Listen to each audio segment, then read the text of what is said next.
Welcome to Whitetail 46, brought to you by Monster Meal Wildlife Feed and Attractants. Animal attraction, premium nutrition, superior results. Good afternoon, everybody, and welcome back to Whitetail 46, the stories of American deer hunting, brought to you by Monster Meal Wildlife Feed and Attractants. We're here today with Dustin Knutson, who is a primary at Boyds Gunstocks. And anybody who hunts, generally most of us start off as gun hunters, even though younger ages may bow hunt. Virtually everybody, even if you're a bow hunter, can relate to the gun hunting culture and the gun hunting experience. Along with that, it brings into, I like to kind of backstory things a lot as to how I grew up. And I'm half a century old, so I'm kind of old in today's day and age. But tradition has so much to do with hunting when I was growing up.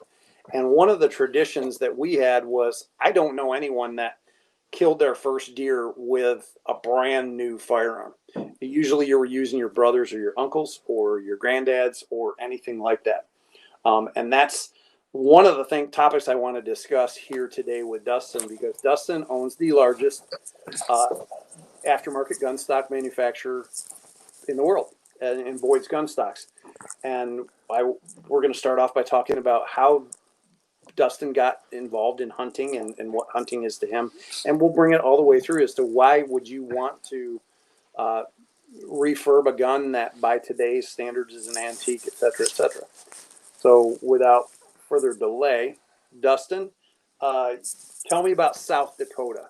Did you grow up in South Dakota? I grew up right on the border of Minnesota and South Dakota, so I was like 6 miles from the border. So it's as much South Dakota as you can get before in actual Minnesota. I mean, it was cornfields between us and the state line. So I grew up there, and I just kind of bounced around South Dakota for a while. It's a little more stuff to do here and in the rural parts of the stuff that I like to do. So kind of bounced around South Dakota and landed here in Mitchell 15 years ago or so, and kind of just set up shop and started working, and here we are. There are very few people in the world that can say there's more to do in South Dakota than where I grew up. Yeah, and it's pretty bad where we grew up. Small town, tiny little small farm town. So come out here, I'm like, oh man, I don't have to drive an hour to go to Walmart. This is great. The big city of Mitchell. And yeah, exactly. We can share that same perspective because, like, even though I grew up in New York State, the section of New York State that I grew up in is probably a 6 on scale of rurality. I mean, we have some desolate places, 3.3 million acre state park. A lot of people don't think of that when they think of New York. And I think usually when people think of Minnesota, the land of 1,000 lakes kind of thing, they forget that western Minnesota is very flat. And it just leads into that big prairie in North Dakota, South Dakota. Yeah, that's just the southwest corner. I mean, it's just, if we didn't have a line, you would think it's South Dakota, because once you start getting more east and north is the lakes, and east you start to get into the river and stuff. But in that corner, I mean, it's just basically South Dakota. A few little rolling hills, but not much of anything. Cornfields and soybean fields, about it. Great. Now, as far as your hunting experience, when you grew up, was it primarily waterfowl or upland birds or big game? In Minnesota, where we started, it was you had to use shotguns. So I mean, big game. Everybody, you got 2 days a year that you could go shoot deer.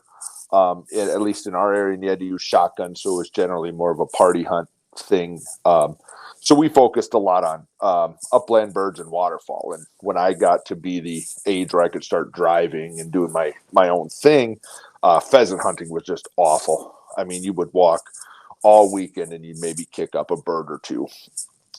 So me and my buddies, we always kind of flocked, no pun intended, to waterfowl, because there's a lot of little sloughs and ponds and stuff around that we could jump and set up and at least get out and do some hunting, while upland birds was relatively non-existent. And the only big game we had in our area was deer, and that was once a year for 2 days in the middle of, or the end of October or November. So So it was mostly shotgun hunting, and then you could do the occasional rabbits and stuff, but that was more just kind of controlling and plinking and pigeons, shooting just like barn pigeons. So that was kind of the extent of my hunting growing up. It kind of plays to what I always say is that hunters are hunters, and given enough time away from hunting, they'll find something to hunt, and they'll get a lot less picky about what it is that they hunt if they can't hunt for a while. Yeah, I remember we used to set up, and we'd set up blinds and put in stalks on just old silo pigeons. I mean, that was our afternoon. Like, oh man, we got like 10 of them today. Then that was great. It was just that's what we decided to do. So I agree with that comment completely. And now, how did that segue into big game hunting for you?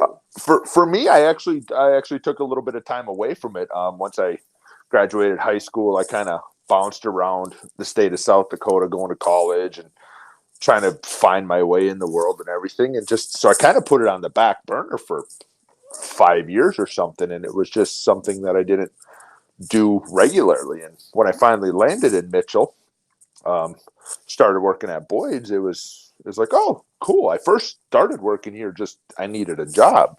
And then later it was like, oh, cool. Then just started working my way back into guns. But it got me more into, I had to actually learn to shoot here because I was so instinctual in the snap shooter with shotguns that shooting a rifle was actually a process for me to learn. Like I was like, I just don't know what to do because I mean, when you grow up doing something, you really didn't have to learn it. You just did it. Right. So shotguns to me is, I don't even know what color beads on the end of my shotgun for shooting pheasants because I'm just a snap shooter and I'm okay. But and there's going to be a bunch of purists out there. Well, you gotta. I'm like, it's just instinctual to me. Like some people have instinctual bows and stuff too. But so rifles was getting into rifles, and that was quite a long process for me. A couple of years to really be what I would call proficient with a rifle, and I still got to keep up on that. But that segued into more shooting as you're starting to go past 50 yards, and you're like, oh my god, prairie dog! I would never think to shoot at 250 yards and out to 700 or whatever it may be. So that's kind of how I segued into big game is, and you go, oh, wow, now we open up deer and elk and exotics and so on and so forth. So rifles kind of opened up more of the hunting world to me. And that, to me, that's kind of, I grew up in New York where we've had a big game season since 1929. We had a 30-day gun season plus day gun season, 2 separate seasons. It's very different for me when I talk to people from the Midwest. A lot of people forget that states even like Illinois and Missouri, there was parts of the states where you could not hunt at all until the 60s and 70s for whitetail deer because there was no whitetail deer. And that's one of the success stories we talk about on Whitetail 46 in all the time is that from a conservation standpoint, it is a great success story. From an inclusion standpoint, whitetails run the gamut from the most exclusive hunters on the planet to the guy that just literally hunts Uncle Ned Farkle's 15 acres every year because that's where he has to hunt. And that's what makes a whitetail deer an incredible animal in the U.S. landscape. But like most people at my age, we hunted rabbits, we hunted grouse, we hunted pheasants, we hunted waterfowl. And I kind of took a different path than you in that I would lose jobs over hunting when I was young. And, I, lacked a little bit of responsibility there, but it was a driving force for me, and I didn't care what it was. But I had exposure to rifles at a very early age. We had to hunt with shotguns where I lived, but we could travel north or south and get into rifle zones. The guys, my father worked for Remington Arms, so I had access to some of the most knowledgeable gun people on the planet. My grandfather was foreman of the tool room for 34 years. So when I was very young, I learned the geeky stuff about rifles, and I really went from being a shotgun shooter to a rifle shooter. So when I first talked to our mutual friend Brian Smith, found out that you were at Boyd's, I grew up in the age of Fagin, if you will. Yep. And, Boyd's has kind of filled that gap. and you have some phenomenal products that, as we talked about at the beginning of the show, I have a Model 722 that I would like to convert because it has family legacy to it. And the process, until someone gets on the Boyd's website and sees you can get parts for guns that you would never believe that Boyd's made a part for. Yeah. And there's the variations within any given gun stock design are almost limitless. I mean, your website someone must have drank a lot to make that work. Oh, I did. There's a lot of options, and it's not just colors. So, we quit. We used to keep track of how many different products we could make, and when you start extrapolating stuff out, like you make 1,200 different models and 20 different shapes and 20 different colors with 8 different check, it exponentially. It's above. Oh man, it has to be above 5 million. But we just said, you know what? Let's just quit counting at like 1 million, because you bring in a new color and it's just so. Yeah, it's kind of our goal, just to have something for everyone to do. As you said, to have that legacy and that tradition is one of our slogans. That it's an older slogan, but we still have it, and we said some T-shirts made for it. That American craftsmen preserving the tradition. That's what we want. We're like, let's do this. I mean, it's not in a world of disposable everything. When we live in a disposable world, it's easier to imagine 80 years ago, you're going to throw a plate away after you're done eating it. Why? Right? Or eating off of it, or everything's just disposable. That, man, it's kind of nice to have that heirloom quality stuff and that legacy stuff, if you will, that's going to carry, that's been there before you, and you can now pass on past you. Yeah, I'm always amazed at the people that I meet who are they don't have the necessary skills to maintain their own firearms. And for me, it was we weren't going to spend the money on a gun if you weren't going to take care of it. And that was just the way I grew up. And now we have a little bit more of a disposable mentality. And, so when we look at the opportunities that Boyd's presents, it's kind of neat for me because, again, I'm a gun nerd. Built firearms literally from action up and finished them, everything. Have since my mid-teens, really. So it's kind of a neat labor of love. The other thing is I was talking to Brian, and Brian grew up a lot like you, where he lives in Iowa. He shoots a shotgun, and he went and bought a stock Mossberg 500. He's a little guy like you. He's like 6'5" and probably 300 pounds. The general gun stock fit for a guy your size or Brian's size is actually not correct. And that brings with it a whole host of complications to that technique you were talking about building. So explain to the people that are listening some of the advantages of having a gun stock that actually fits you. Yeah, I mean, it's just like anything. I mean, it's the manufacturers, the major manufacturers, they have to kind of, for the majority of their stuff, have to make it average, right? So what average means to me is it almost is right for everybody, but not right for anybody, not perfect, because they got to just pick the middle target, which is what the world has to do. But like you said, me and Brian, we're 6'5", 6'6", high 200s. We're big dudes, and I mean, for me to then stand by even Brian and I's wife, there's 5 foot something little women, and you're just like, how are we expected, when you stand back and look at it, how are you expected them to have a tool that doesn't fit properly, or to use a tool that doesn't fit properly? So we focus a lot on that. We have some adjustable stocks, and then we do make some of our stocks to fit, and it's all just it's just fitting. Golf clubs are the same way. You can't, a proper set of golf clubs is made to the person. A proper set of whoa, anything, your car, you adjust your car so it fits you. And because why? You move the seat, adjust the mirror. Why? Because it's safer. It's better. You're going to have better control. It's really no different with a firearm. Accuracy, there is a bunch of voodoo and witchcraft and all that sort of stuff in there too. But at the root of it, it's just consistency. And you can't be consistent with something that is not fitting you well. So you're not going to run fast in shoes that don't fit. Yeah, exactly.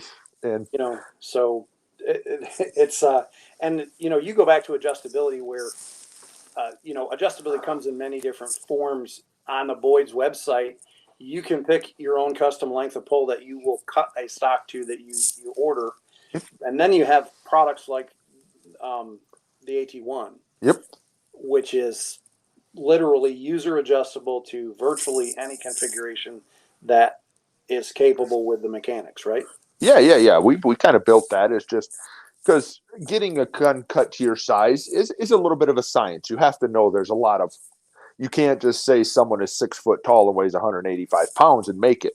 Do they have long arms? Do they have short arms? Are their shoulders okay? Is their neck long? There's just a lot of things in there to consider when you start to get down to it, but I don't want to get to the too deep of nerdy stuff. So we got the @1 where it's push buttons. You just push a button. If it fits, shoot it. If it doesn't feel right, adjust it again and just find it through just trial and error, finding what fits. And that's the gun stock I put on most of my stuff because I'm, like I said, big guy. I got to have my own setup. I know what I like, but I also want to be able to have others shoot my gun since I spend a lot of time getting them accurate and you shoot 1,200 yards. I mean, well, I want someone else to enjoy that, right? That the gun is set up. They just need to do their part. So I can push a few buttons, squeeze it down, get it comfortable to them, and then they can have success. And it really just does show. It's not rocket science. It's just do a few things right and you can have fun and be successful. You don't need to go and learn,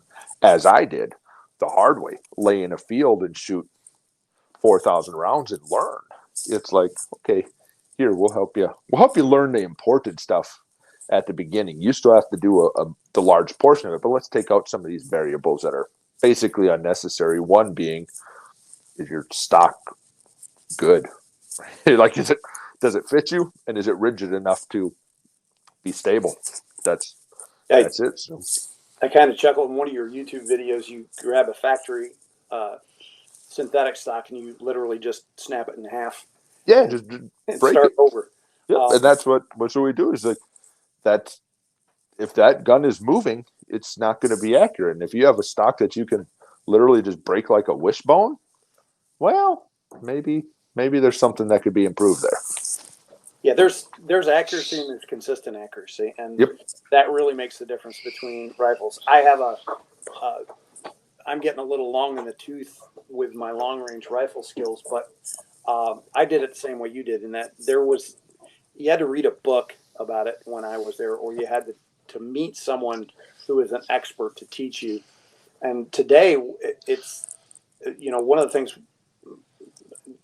another segue is long range shooting it used to be a discipline kind of thing, and it's still a discipline. It takes a relative skill set. You can't just do it.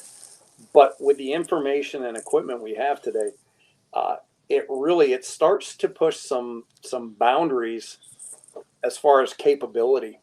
But the average person can probably have double the effective range that the average person did 30 years ago in 2 sessions. Yep. Well, I agree completely. It kind of comes down to now of a more of an ethical question, and that's what I've seen over the last, I don't know, 5-10 years or so. It's now becoming an ethical debate. Should I shoot this animal at this distance with this caliber? It becomes an ethical debate rather than a proficiency debate. Where in the past, you'd be like, you can't shoot 500 yards. You'll never hit the thing. Now they're going, you're going to hit it. You could probably hit it exactly where you wanted. Is it ethical? Are you having bullet retention and weight and energy at the animal and so on and so forth? Because, I learned like the same way as you, lay in a field. And what did I do? I randomly hooked up with a retired Army Ranger. And him and I sat out for handful of weekends over a year, and he just taught me, he's like, nope, change your stance, change your position, do this with your scope. But now you get, we have so much gear readily available to us. I mean, you can buy scopes that would be the latest and greatest military technology 15 years ago. And you can go to your local Cabela's or Bass Pro or Shields or whatever it is around. You can go there and you can pick it up for a few $100, maybe $1,000, and you're using this awesome technology. So it really has moved the curve, and it's kind of, in my opinion, changed the conversation to more ethical than skill wise. Yeah, I am. The thing that stumbles me on ethical arguments is if you take a 15-yard shot with a bow that you know you're fully capable of making, yet the outcome is not what you intended. How does that make that any more ethical than taking a long shot with a rifle that you're perfectly capable of making? And that's really just meant as a question, not an accusation, because even in archery, I mean, when I started hunting in archery, it was how close can you get the deer because you really need them close. And now we regularly see lots of people shooting 50, 60, 80, 100 yards. Now, just because you can make that, archery is very different, and at the time of flight makes a big difference. But it does. It opens up this question of, are we doing things in the intent? Yep. None of us in the lower 48 is a subsistence hunter. Yep. So, and I've always kind of taken the tack that as a hunter, and it's my own personal choice. I don't care what people choose to do. If I wanted to practice shooting something very far away, I can do that without risking wounding something at a very far distance. Now, that all goes out the window with woodchucks and prairie dogs. Yeah. With big game animals, for me, part of the hunt is getting close and getting close enough to make a good shot in field conditions from a field position and everything like that.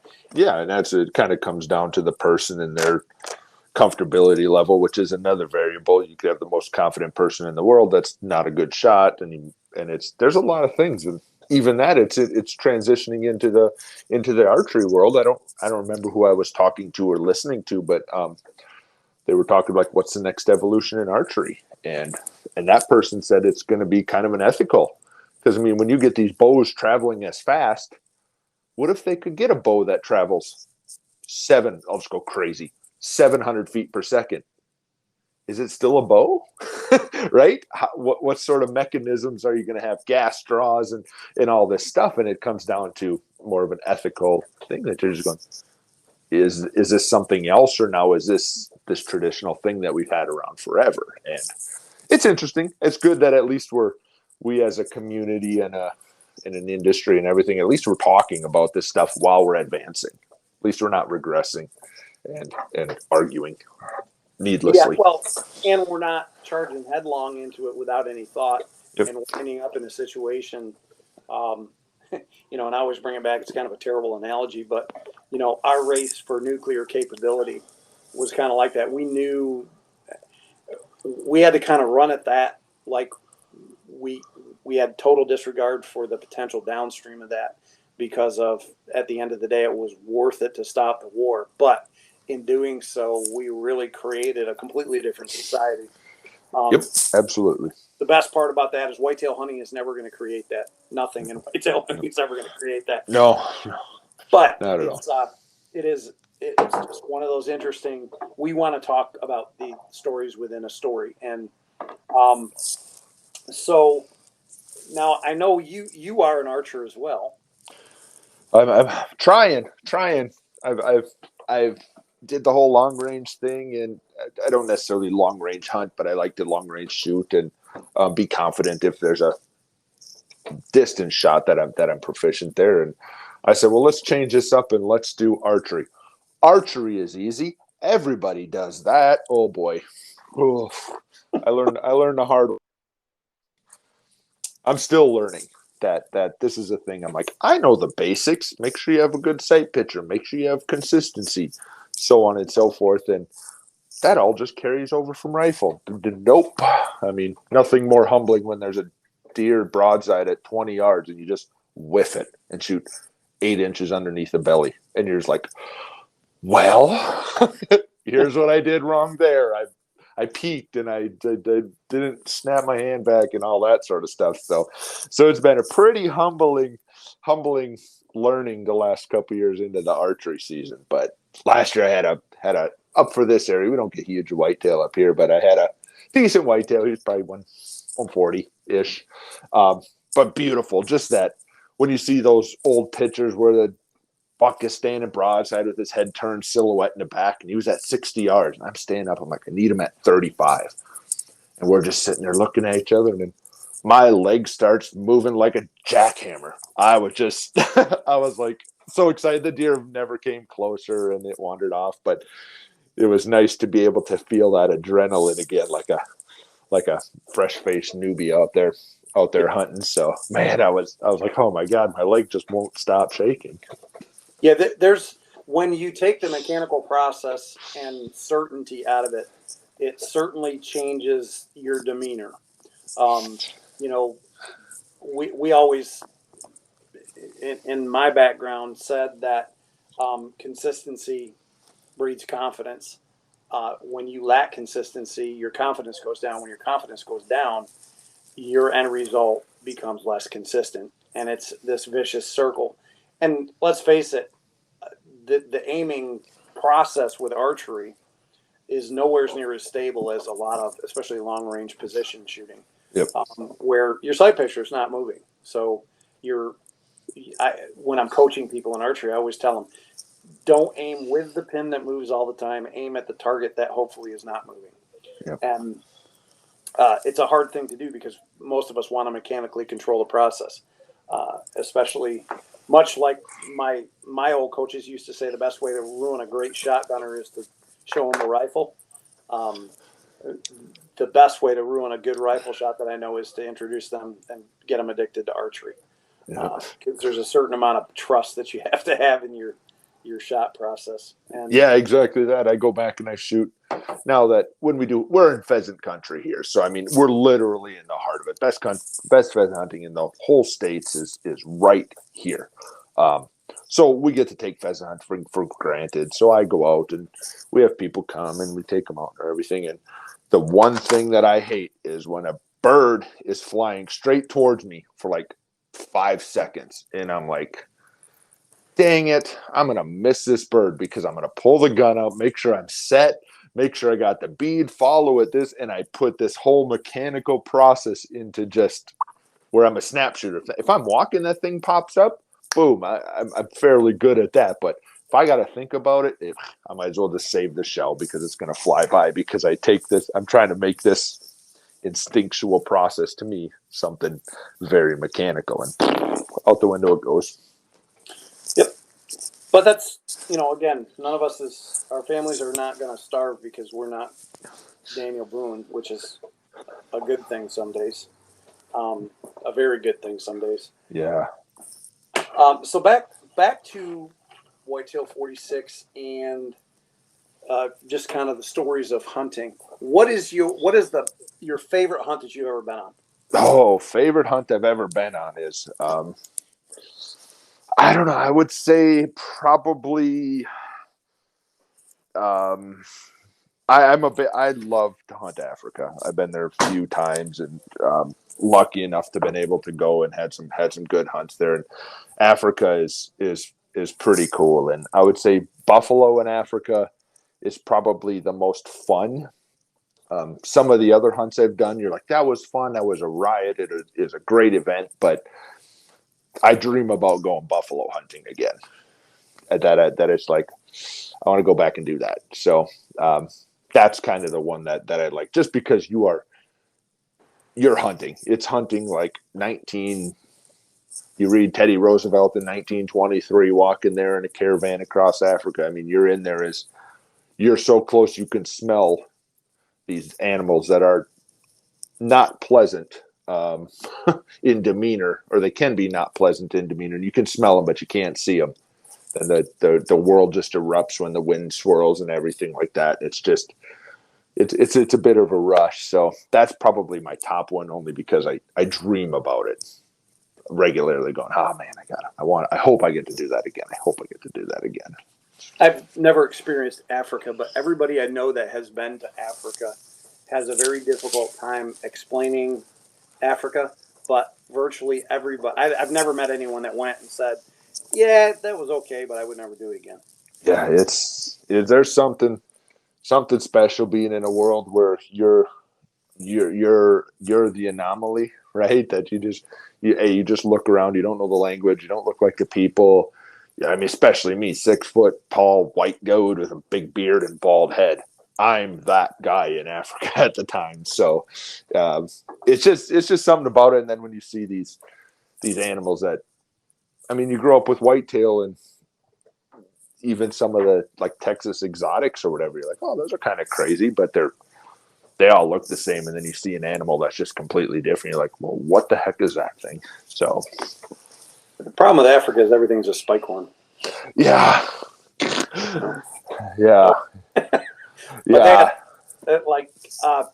I kind of was one of those guys that never really wanted to go to Texas. Okay. I'd read about Texas, heard about Texas, seen some stuff on TV, thought it was all high fence and this and that and the other thing. And then I went to Texas, and you start to realize that, listen, this is not a petting zoo. And Texas is amazing because you can hunt 365 days a year, and you're never making a compromise in that 365 days a year.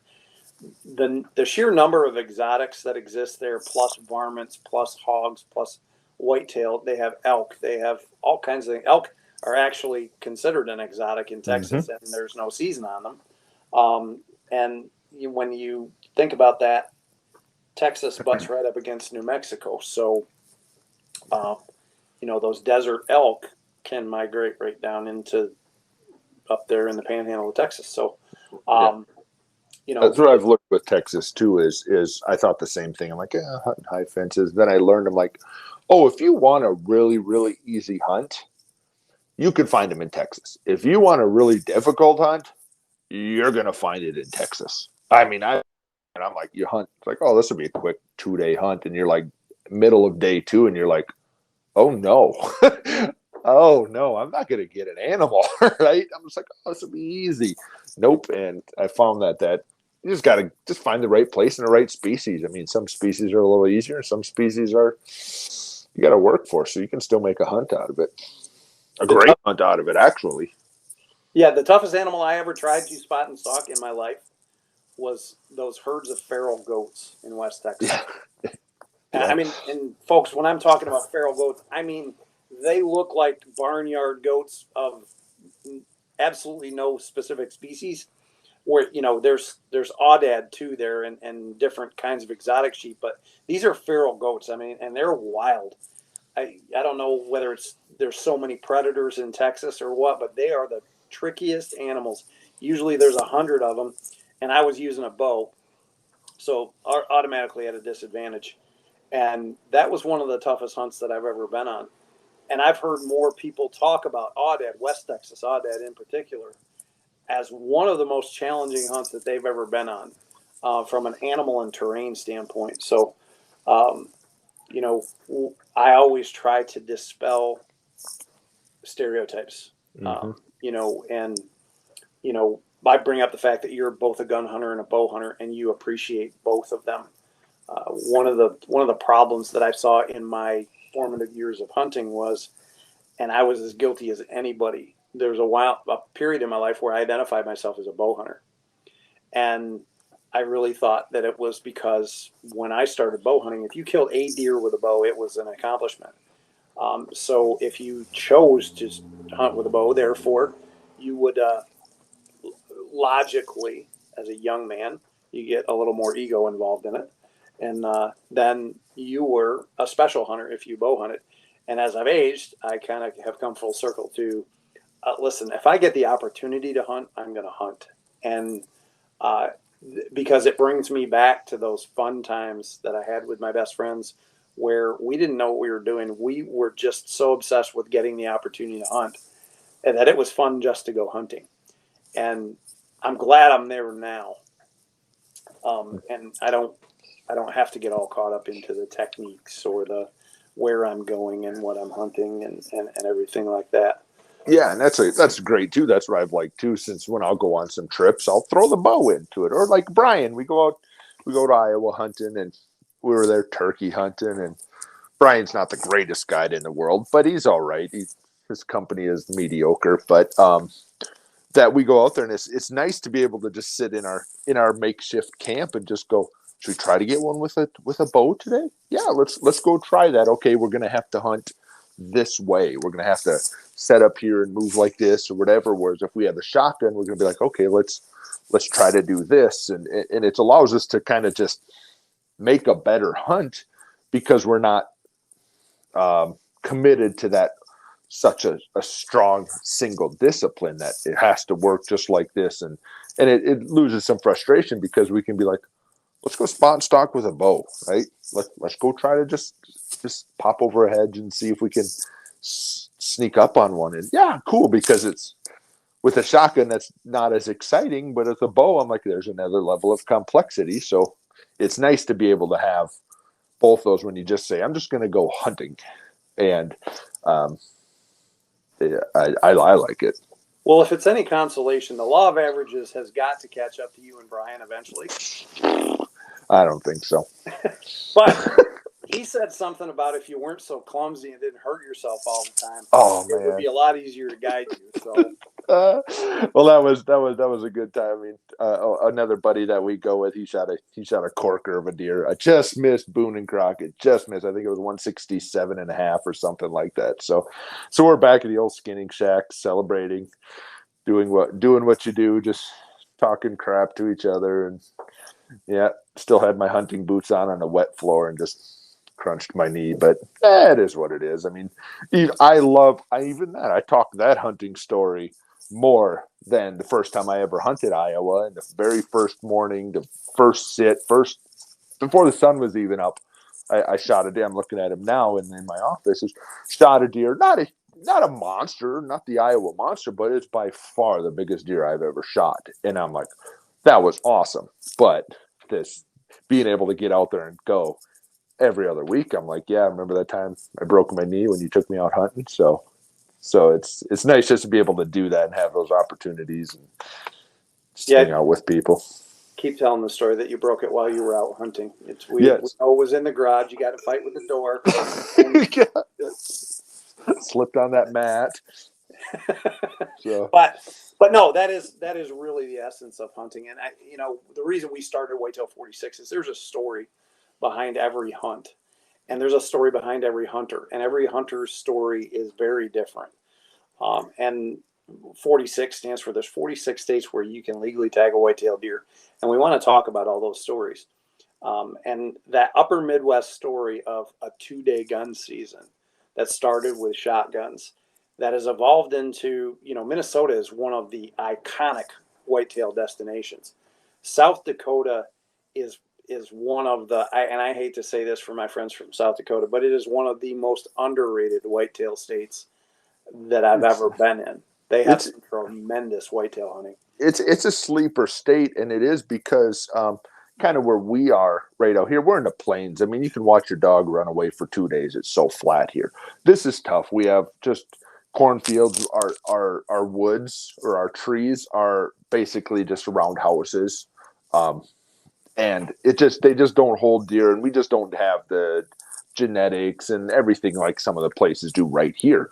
But you go out to the Black Hills, or the Missouri River Hills. I mean, there's great mule deer hunting there. Out in the Black Hills, you can find some decent deer. Even on the east side of the state, southeast side of the state, down in Yankton. Man, last year I think they shot a couple 200s in this, I don't know, 50 square mile area, something like that. It's just, they're just there. And I mean, there maybe not billions of them. No, not everybody's going to do them, but there's some monsters out there, and they're And I will tell you from personal experience, the Yankton area is far better than New York State when it comes to top end potential and the sheer number of really, really nice bucks. I used to work for a company that was based in Yankton, still have friends out there, and love that area. I always talk about if my wife's mother was not, she can't really be too far away. My wife and my mother-in-law are very close, so we stay here. But I could move to South Dakota in a heartbeat. I love that state, and it's interesting to me because when I was a kid, it was the place you went to go pheasant hunting and waterfowling. Yep. No one ever talked about the big game that's there. And you have virtually every species, I think, except for caribou, moose, and mountain goats, right? Yeah, we actually have some mountain goats. They give tags away. I think that's out in the Black Hills, the Rapid City, where Mount Rushmore and all that stuff is. Yeah, they got bighorns there. They give away, I think, 2 mountain goat tags. So I mean, that's such a tough draw. But man, a guy at the shop here drew bighorn 5-10 years ago and got a nice. I mean, I don't think there's a bad bighorn sheep, right? But yeah, even the elk population is getting good. My wife, she got a cow tag last year, and we went out there, and of course, when you get a cow tag, this will be simple. We'll just go find the herd. Yeah, except for the only elk that stopped were 275-inch bulls broadside at 75 yards, right? So we had that happen 4 times. But the elk population's good. Antelope, the speed goats, we got those. I mean, they kind of work in cycles around here, but we got those. Prairie dogs, great waterfowl. We get the goose migration through. Pheasants, of course, that's it. The deer, even in this area, there's a lot of deer. It's just not. I mean, if you get a 150, you're going to get your picture in the paper because it's the big deer of the area. But man, they're around. You get them on camera, they just don't show their face very much when you're sitting in the stand. So, if buffalo is your favorite, like if you could do it again, that's your absolute favorite animal to hunt. Do you have any other dream animals that you haven't killed yet or you haven't hunted that? Oh man. I've elk is up there. I mean, I want to do. I enjoy bear hunting, but a mountain lion is one that I really like to do, and a mountain goat. I mean, the mountain goat just from a hunting aspect of it, but those are. I don't know if the mountain goat is maybe just keep slipping down because they're just so expensive and they're such a dedicated thing that you really got to put a lot of time, effort, and some cases money into them. And I'm just like, I don't know, but that's it because I've done. Like I did an odd-ad hunt, and I was like, wow, I didn't expect it to be like that. I wonder what like a air quote real sheep hunt would be like. And I'm like, oh man, I'm gonna go see that too. So mountain lion's high on my list. I want to go chase a predator. I think that'd be fun, and a big elk. I've been elk hunting, bull elk hunting once, and first day, great hunt. Everything was good. Not a huge bull, but I just loved it. I loved the meat, so it's like that's on my list. And yeah, I've said it in podcasts before. I may be the host of Whitetail 46, but if someone said you can chase one animal for the rest of your life and that's it, it would be elk. Yep. And amazing animals, and big ones are, contrary to popular belief, extremely rare. Unless you want to pay an awful lot of money to get into some of the best hunts in the country. And that's become a very rich man's game. But I'm like you, too, in that mountain goats, for some reason, and I think it's because the first time I saw a mountain goat, I couldn't believe where they were. It is ridiculous where they live. And that's one of my dream hunts. I would rather kill one of them than any of the sheep. I think I agree. Prettier, just big, tough. I mean, again, it's just a spike horn, but it's amazing animals, really amazing animals. And so, what is your dream whitetail hunt? Dream whitetail. Oh man, I keep going back to Iowa. I've been super lucky.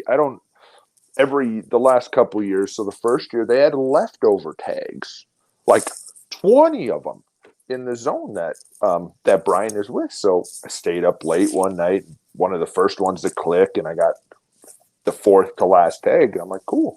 The next year put in for the draw, and I got one again. So this year I'm like, there ain't no way I'm getting it. But I drew again this year.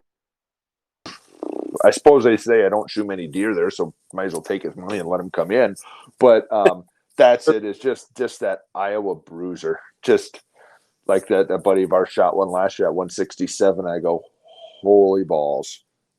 And they're like, yeah, that's a good deer. I'm like, oh my God, I couldn't imagine bigger when we've seen a 180, 190 run over the hill. And you're just like, oh my God, that Iowa bruiser with that big old Roman nose and that just scarred. Oh man, that's it for whitetail. There is that one. It'll probably be the thing I chase for my whole life, but whatever. As long as I don't break too many knees, I'll be okay.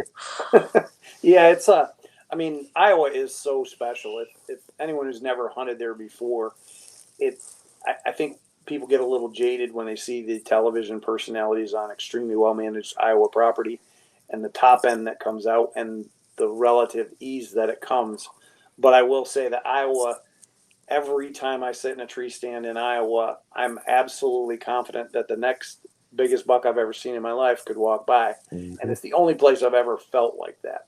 Yep. Yeah. Same thing as I've been sitting there is when that guy shot that one, it was just one little tree grove or woods we were in, and the deer comes by and they're like, let it go. I'm like, what the heck? They're like, it's okay, but I mean, there's better ones. And then another one comes out. I tried to shoot at and just missed. And they're like, geez, that was the big one in there. And then this one runs out, and you're like, when does this thing stop? I'm like, it's just the volume of, even those 210s and those huge, or those two, like at the Deer Classic, those massive ones, but just the amount of 150s you'll see, you're like, man, and you're like, that guy could go another 2 years, and you're like, what? He's going to get bigger? And like, yep. Here, I'll show you the pictures next year when he comes around. And it's just so many good deer. Yeah, and around here, it's not. Listen, 2 years is a statistical impossibility. That's, we fight age. We have great genetics in New York, but we have 600,000 hunters that are pursuing, that all want to kill a buck. And, I, like most people, I'm not real fussy about what I shoot. I want something respectable. We have our corporate lease in Kentucky, which has been a lot of fun. I have no problem shooting what I consider management deer there because they're nice deer to me in a lot of the other places that I hunt, and I've got a purpose there. Now, don't get me wrong. We've got some bucks there that are definitely on my list to try to tip over. But because what we're trying to do there, it's if one of the ones that comes by that we definitely are sick of seeing, and they're just not going to be what they are.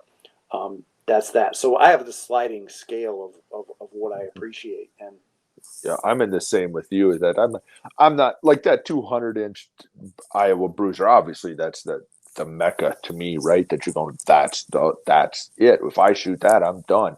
But I mean, I'm generally not I don't hunt for the tape measure. I hunt for the experience. And I'm like, wow, this was a cool experience. Like there may be say a mid-sized deer that I'll pass because I was like, he was standing in the road as I was walking to the stand.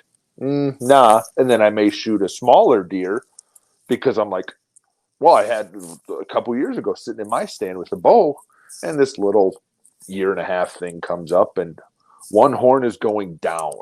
And I go, well, that doesn't look healthy.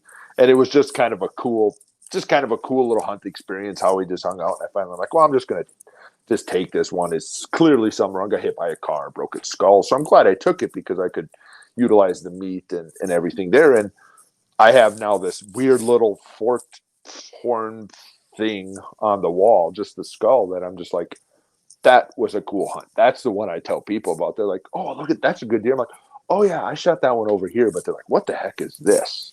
And then that's the one that gets the story and that gets the experience. And that's the cool part to me. So it makes my heart thump and my legs shake. And gets me excited, that's the one I'm going to shoot. I don't care what size it is.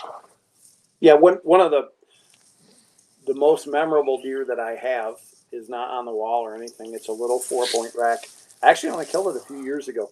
One of my very good friends, Del Rodriguez, he's been on 46 with us. He and I were hunting a big chunk of public ground just north of my house during rifle season. And he said, okay, what are the rules of engagement? I said, it's public ground in New York State. If you see a buck and you want to kill a buck, you might want to shoot a buck. And he goes, well, what are you shooting? I said, if I see a buck, it's rifle season. I'll kill it. And he and I had never killed a buck together before. I've done an awful lot of blood trails by phone with him, and we've hunted together, but it's never come together. And that day he bumped a buck to me, came down through the woods, and I shot it. And it was just a little 4-point. And I dragged it out by myself, and I picked on him because he didn't come back when he heard me shoot to see if it was me. So I got to drag it out by myself. Luckily, it was a little deer because I'm kind of fat, and I got out there. But that story, like you talk about, Whitetail 46 is the stories of American deer hunting. That story will never leave me. I don't care how old I get, and if my mind goes, I hope that's the one story that stays with me, because the people I was with, the experience I had, and just what it was, and it really doesn't need to be graded by the antler size. Yeah. And you can always hold it over your buddy and you'd be like, you remember that time that you didn't come help me drag out that deer? And that's it. Brian, every time I talk, I did it earlier today. I'm like, yeah, hopefully I don't break my knee when I come this fall or whatever it is. I'm like, I'm going to just drive that nail home for him forever. Just because I'm like, that's the story. That's what we're going to remember when we're a billion years old and can't even hunt anymore. We're just going to talk trash to each other about that like we do. So, and then we'll remember the big deer and the situations like this, but it's always the hunt around the animal. I mean, the animal's the reason to go out hunting, and obviously the food and the nourishment, and I'm a huge proponent of that, but it's still just have fun with your buddies, go out and enjoy the world. It's a beautiful place out there, man. It's just go see it. It beats working. Yeah, definitely does. So some of the people that I get to interview on this have worked for companies that literally, if it wasn't for the whitetail deer, they would not exist. Your company is definitely not one of those. If it wasn't for firearms, your company wouldn't exist. We are obviously both very large 2A supporters, everything like that. To me, firearms define American culture and history, period. End of discussion. Our country started because of a firearm, and they should always be part of that. But you're unique in that, even in the stories of Whitetail 46, the Whitetail's a sub-story within yours, and that's fine too, because in most people's lives, whitetail deer hunting is more of a tradition than it is a lifestyle or a vocation. So it's been really good to talk to you. Everybody that's listening, don't think about that gun that you have in the closet that you haven't taken out for years. Check out Boyds Gunstocks. They have a phenomenal website. It's just really cool. There's things that I have never even thought about that you have available. But most importantly, I got to meet Dustin through another good friend. And that in itself, we will share a camp someday soon. Hopefully this November. Hopefully this November. We've been trying for what, 2.5 years now, 2 years now. Yes, it's been a little rugged with the Canadian border closing. Yeah. But, and I have to say that, when you talk about that Iowa whitetail, for me, this will be a dream hunt. If I see one big Canadian deer when I actually do get up there, if they let me cross the border, that will be my dream hunt, and kind of always be. The weird thing is I'm looking at it like, okay, what happens if I go up there and I kill one of those bucks that Dean is just absolutely famous for? Now I have to pick a new dream hunt kind of thing. Yeah, and it is gorgeous up there. I mean, that is the Iowa one's top on my list just because it's so close that it should be obtainable, right? You're like, it's right there. It's right there. I should be able just to go 3 hours. But being up in that camp in Canada where you're 45 to an hour UTV ride to the cabin, and then it's just nothing but trees, and then out walk these just monsters. You're like, whoa! It's you might as well be in a different planet. It's an amazing area up there, and that's probably what the whitetail mecca would be. That where big game is kind of Africa, if you will, or even Western hunting, hunting elk in the Rocky Mountains. Woo! I mean, it's like hunting whitetail up in Saskatchewan. Yep, it's elk country is so much part of the elk hunt experience. Until you get out there, you can't really understand it. And I'm so looking forward to. I hope our governments get their crap straightened out so that we can cross the border. And that first week in November, we'll all be up there. You, me, and Brian, I think. Yeah. Hopefully. So it's but South Dakota Whitetails, Gunstocks, Heritage, all different kinds of hunting and hunting for the experience. Thank you, Dustin Knutson from Boyds Gunstocks, for just coming in and talking to us about your whitetail experience in South Dakota and all the other stuff. Hey, man, thanks. Great day, and thanks for tuning in to Whitetail 46. We hope you like it. Share it with your friends and learn a little bit, but most of all, experience the stories of American deer hunting. Whitetail 46, brought to you by Monster Meal Wildlife Feed and Attractants. To get the full Whitetail 46 experience with videos, blogs, and more, go to whitetail46.com. Follow our podcast by subscribing to Sportsman's Nation on your favorite app store.